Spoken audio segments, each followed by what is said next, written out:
Video kali ini aku akan membagikan pengalaman horor yang dialami oleh sebuah keluarga saat mereka masih tinggal di rumah lama mereka. Kisah ini berawal dari sebuah rumah yang secara tiba-tiba dibeli oleh bapak.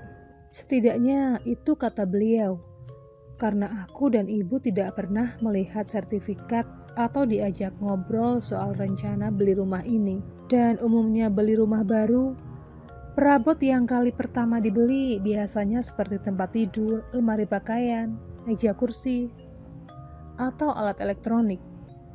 Namun bukan barang-barang itu yang dibawa bapak masuk ke rumah pertama kali, melainkan patung anjing dengan mata hijau zamrud.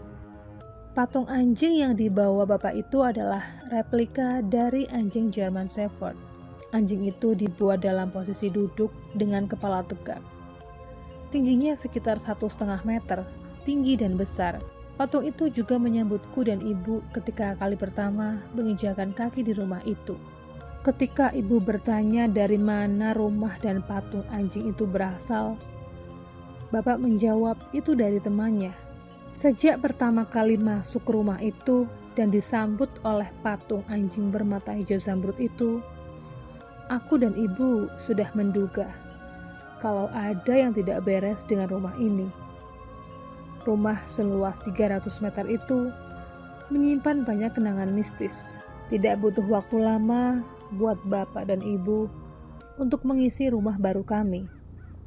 Perabot dan segala kebutuhan sudah masuk. Selama proses mengisi rumah itu dengan perabotan, kami belum disambut oleh berbagai keanehan. Dan kalau tidak salah hitung, rumah itu terisi perabotan dan segala kebutuhan selama 6 bulan saja. Tepat 6 bulan, bapak bilang, jangan menambah perabotan lagi. Dan tepat saat itu pula, berbagai gangguan mulai terjadi. Awalnya adalah suara-suara asing. Suara-suara yang tidak mungkin dibuat olehku, ibu, atau bapak.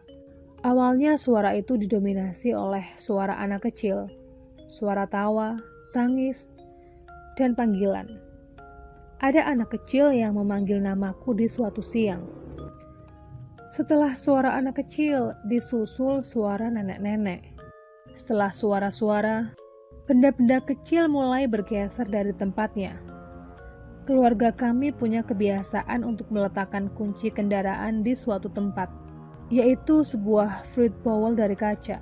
Dan sering terjadi kunci kendaraan dan kunci rumah tidak ada di tempatnya. Biasanya bapak yang kemudian menemukan benda-benda kecil itu. Selain kunci, perabot rumah mulai bergeser. Salah satunya adalah meja kayu yang cukup berat. Lalu sofa di ruang tamu, yang selain bergeser juga koyak di beberapa tempat. Tentu saja patung anjing bermata hijau zamrud itu pun turut bergeser, bahkan 2 hari sekali. Ketika hal-hal ini mulai terjadi, aku sudah merengek kepada bapak dan ibu untuk pindah saja. Ibu setuju, karena gangguan yang terjadi sudah semakin mengganggu. Namun bapak diam saja. Diamnya bapak adalah bentuk ketidaksetujuan. Tampak dari depan, rumah lama kami memang sudah mengeluarkan aura yang kurang menyenangkan. Padahal, lampu depan dan lampu taman sudah pakai yang terang, tetap saja. Kalau dilihat dari depan, terlihat suram. Pohon mangga berdiri di halaman belakang bersama kolam ikan yang berada tepat di bawahnya. Tak lupa gudang apak yang hampir tak pernah aku dan ibu sentuh. Tapi itu menjadi tempat favorit bapak. Gudang itu tepat di samping dapur, menjorok agak ke belakang.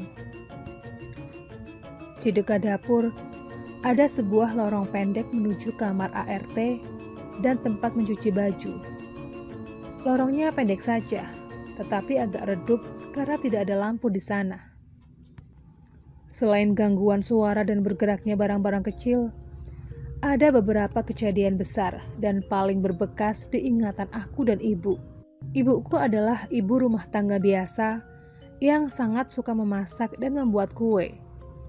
Jadi dia banyak menghabiskan waktu di ruang belakang, ruang makan dan dapur. Suatu kali, ibu merasa kurang enak badan setelah menyelesaikan pesanan kue yang cukup banyak. Dia tertidur dari sore sampai menjelang maghrib. Setelah bangun, ibu hendak menuju dapur untuk mengemas kue pesanan. Rumah dalam kondisi sepi, cuma ada ibu dan ART. Ketika berjalan menuju ke dapur, sambil masih terkantuk-kantuk, ibu meraba-raba tembok untuk mencari saklar lampu. Ketika tangannya menyentuh tembok, ibu mengaku ada perasaan janggal. Ibu merasa memegang tembok, tapi rasanya lembek, lengket. Lalu disusul dengan suara dengungan serangga yang cukup mengganggu telinga. Dan begitu saklar lampu dinyalakan, ibu terjengkang setelah melihat pemandangan janggal di hadapannya. Ibu melihat ribuan lalat hitam hinggap di dinding dekat dapur hingga lorong menuju kamar ART. Dalam ketakutannya, ibu tak bisa menjerit. Ibu bangkit dan berusaha menuju ke kamar ART untuk minta tolong. Sesampainya di kamar itu, ibu tidak mendapati ART yang belum lama bekerja untuk kami. Di sana ibu menemukan sepucuk surat bertuliskan, "Ibu, saya pamit. Mohon maaf, saya tidak kuat lagi. Pakaian dan barang milik ART masih ada di sana." Aneh sekali. Apakah ART itu tidak berkemas sebelum pergi? Ibu yang tak kuasa menahan kejanggalan demi kejanggalan, pingsan di kamar ART. Kata bapak, ibu tidak lama pingsan, mungkin sekitar 20 menit saja. Ketika dipapah bapak untuk menuju kamar, ibu melihat dinding dapur dalam keadaan penuh lumpur yang di beberapa bagian sudah dibersihkan. Ibu tak mau bertanya, dia hanya diam saja. Beberapa minggu sebelum kejadian ribuan lalat itu, protes ibu kepada bapak untuk pindah rumah sudah semakin sering. Pasalnya, beberapa kali ibu diganggu oleh seseorang yang menyerupai bapak. Jadi intinya, pekerjaan bapak menuntutnya untuk banyak bepergian keluar kota, bahkan keluar pulau. Oleh sebab itulah, di rumah besar itu cuma ada aku, ibu, dan ART. Aku sendiri jarang di rumah karena kesibukan sekolah dan les. Pulang larut, tidur, pergi lagi. Suatu ketika, ibu sedang memasak di dapur. Ibu merasa dipanggil oleh bapak dari ruang tengah. Suaranya gak begitu jelas, jadi ibu cuek saja. Namun suara itu memanggil namanya lagi. Kali ini lebih jelas dari sebelumnya. Ibu segera berhenti memasak dan memasang telinga. Benar saja, itu suara bapak yang terus memanggilnya. Ibu keluar dari dapur dan hendak menuju ke ruang tengah ketika langkahnya terhenti. Sejurus pandangan ibu, beberapa meter di depan ruang tengah, patung anjing bermata hijau jamrut itu seperti tengah memandangnya. Padahal seharusnya patung itu menghadap ke depan, ke arah ruang tamu dan pintu depan. Yang bisa ibu lakukan hanyalah membaca doa, lalu kembali ke dapur. Ibu mengira dirinya kelelahan dan mungkin patung anjing itu digeser bapak sebelum pamit pergi dinas keluar kota. Satu hal yang pasti, ketika pulang dan masuk rumah, aku menemukan jejak kaki anjing. Jejak kaki yang terbuat dari lumpur berwarna coklat kehitaman. Sejak saat itu ibu semakin gusar, bahkan sempat marah kepada bapak ketika sepupunya juga diganggu. Jadi suatu hari, sepupu ibu menginap di rumah kami. Sepupu ibu adalah seorang laki-laki berambut pendek. Suatu kali setelah mandi, dia sibuk menyisir rambut di depan kaca besar di kamar tamu. Dan ketika asik menyisir rambut, dia melihat pantulan refleksi di kaca agak aneh. Dalam cermin wajah yang muncul tetap wajah sepupu ibu, namun rambutnya panjang sebahu. Sepupu ibu ini sebetulnya panik, tapi dia masih sempat mengamati pantulan yang aneh itu. Dia memberanikan diri, membalikan badan dan tidak ada yang sedang berdiri di belakangnya. Cuma ada gumpalan rambut di dekat kakinya. Sejak saat itu, sepupu ibu tidak pernah berani lagi datang ke rumah kami.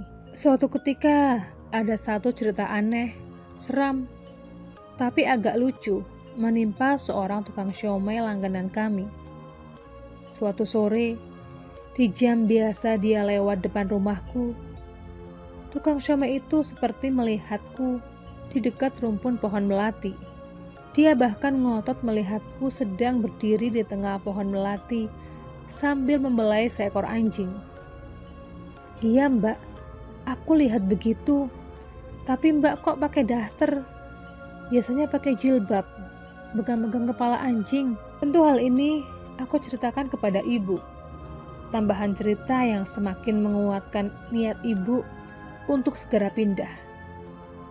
Apalagi setelah kejadian ribuan lala di dinding dapur, Bapak tidak lagi bisa menghindar. Meskipun tidak menjawab, aku bisa melihat Bapak agak marah. Desakan ibu semakin kuat dan tidak bisa diabaikan Bapak. Suatu malam, ada 2 teman Bapak datang ke rumah.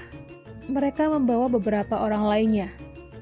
Aku hitung ada 12 orang. Bapak meminta aku dan ibu untuk masuk ke kamar saja. Setelah itu, yang aku tahu, patung anjing itu dibungkus kain berwarna hitam, diikat dengan tali besar berwarna kuning. Setelah patung anjing itu masuk ke dalam mobil box untuk pindahan, samar-samar aku mendengar suara lolongan. 2 hari kemudian, Bapak mengatakan bahwa kami akan pindah. Sudah ada rumah yang bisa ditempati, yaitu rumah kami saat ini. Rumah yang jauh lebih tenang dan aman. Oh ya, sebelum pindah, tentu kami membereskan perabotan dan segala barang yang akan kami bawa. Dan sebelum keluar rumah untuk terakhir kalinya, ibu membaca doa, lalu mengucapkan salam. Assalamualaikum. Dan dari dalam rumah, terdengar jawaban lirih. Waalaikumsalam. Demikianlah pengalaman horor yang dialami oleh sebuah keluarga saat mereka menempati rumah di mana ada patung anjing bermata hijau jamrut.